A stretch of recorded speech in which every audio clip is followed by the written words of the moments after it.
All right, guys, this is part 2 of the lab. I'm going to be making a syrup so you guys can see exactly. So there's the pancake. There's all the bubbles inside my pancake. And yes, it came up with quite a stack of pancakes. It's pretty crazy. So yeah.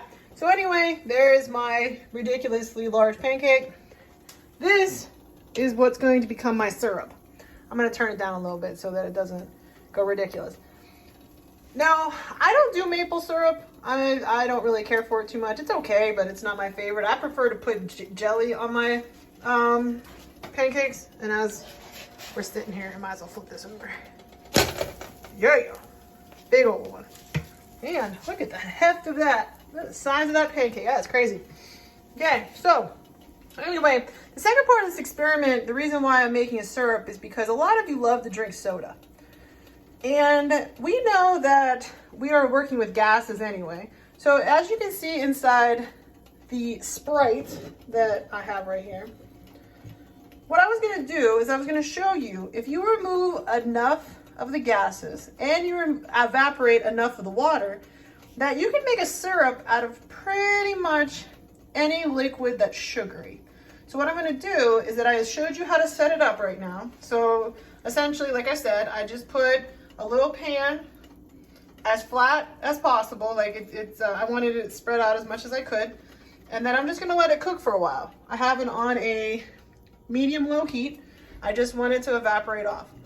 Now I'm gonna go ahead, this one's gonna be a shorter video because this really has a lot more to do with teaching you what's in the inside of sodas, which doesn't really have much more to do with chemistry of what we're talking about. But inside here, inside the soda, there is a gas, CO2, just that same type of gas is the same type of gas that's inside those pancakes, making them light and fluffy. On top of that, they have sugars and water, and I'm going to try to evaporate as much of the water off as possible. So there we go, and I'm going to go ahead and let this cook for a while, and I'm going to keep giving you updates on what it looks like. All right, guys, this is update 2 on our syrup experiment. It is still, I moved it up to about a medium heat.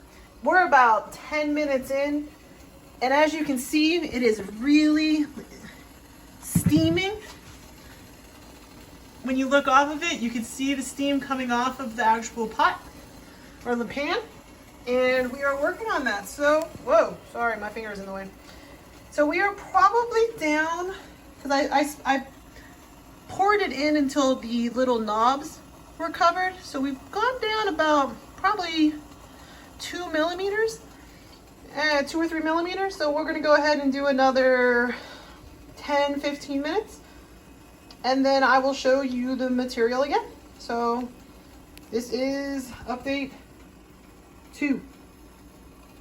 My little science lovelies, we are now checking on the syrup part 4.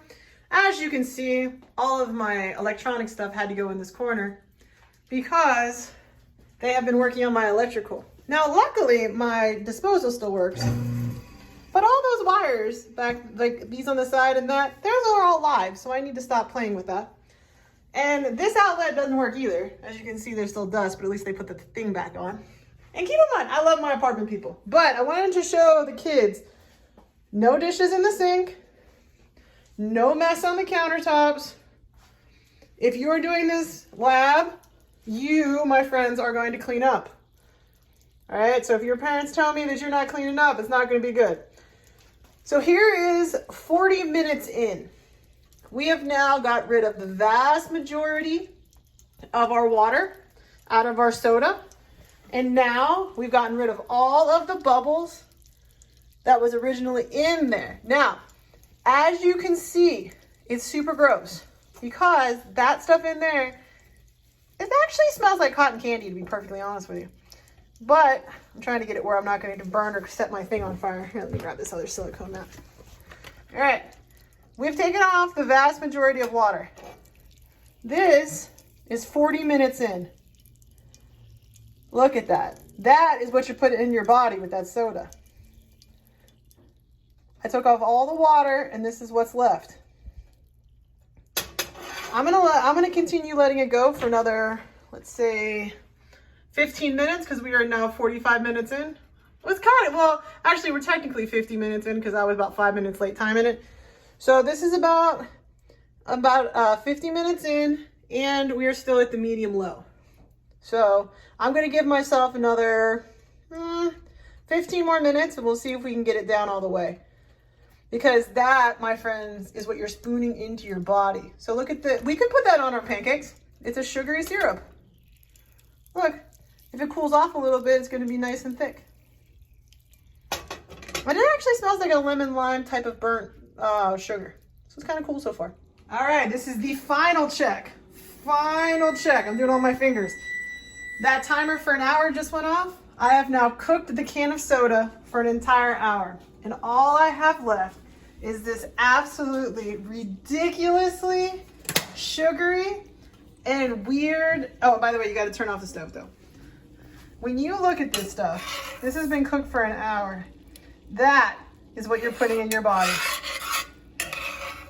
And the entire can of soda probably comes out to be about a teaspoon of actual liquid and stuff. The rest of it, what you're buying, is water. And as you're looking at it, all the carbon dioxide is gone. The only thing left is fake stuff and sugar. So my kitchen really smells like cotton candy right now, but a little bit burnt too, because once it gets down to the bottom, it really is kind of gross. And as you're getting down here, it's super thick. So if you really wanted to put this on a pancake, you really could. But just imagine that entire can of soda came down to just that. Isn't that crazy? I think that's insane. Hold on, let's do it like that so it makes it a little bit easier. All right, so I'm gonna leave this off to the side for just a second. And I'm going to put it on my paper towel here. I'm gonna let it cool off. Now I am gonna pull this off the heat because it really can't reduce much more than what it is unless it becomes hard candy. So I'm gonna take this off the heat and put it back here where I don't have anything. But look at that stuff. It became like caramel. And it really does smell, it still has the lemon lime like smell of it, but it's no longer clear because the sugar's caramelized. Remember the young lady talked about the Maillard process? Well, this one definitely got a little bit brown while I cooked it off, and it's now sludge. Ooh, that is just the most nasty looking stuff ever. Okay, so that's back there. The reason why I put this here is because we're gonna cool it off. We're gonna make sure it gets a little, ooh, it's even sticking to my paper towel. Hold on. All right. Ew, look! It's even sticking with strings. Where's that at? Look at the strings. Ew, that's so gross. Okay. All right. I'm gonna take one for the team, guys. I'm gonna touch it. Ooh. It's like caramel. Okay, I got a little bit on my finger. You should wait a little while longer to do that because it really is warm. Got a little bit on my finger. All right. So, hold on a second. Okay, this is how much I really appreciate you guys. So I got that little bit on my finger. And that tastes horrible. Okay. So you guys don't have to try it. I mean, you can, it won't kill you. But it has a really ridiculously strong lemon flavor. So you can tell there's like a fake lemon in it. And it's hard. Like as soon as it cooled off for a second, it's like super ridiculously hard. And it reminded me more of like a lollipop. And it's almost like eating pure sugar. It's that sweet. And there's a little bit of a burnt flavor to it because it's been cooking for an hour. But I don't think I'm going to be drinking too much more soda lately because that was super gross. Okay, so that was our second lab experiment. The experiment is to make a syrup, make a sugary syrup. You can literally do that out of anything that has sugar in it. So you just have to boil off the water and it becomes a nice like syrup. You guys have a beautiful week. That is the end of our science for the week. I hope you enjoyed the pancake lab and the science reactions. Have a good one. Stay safe, stay healthy.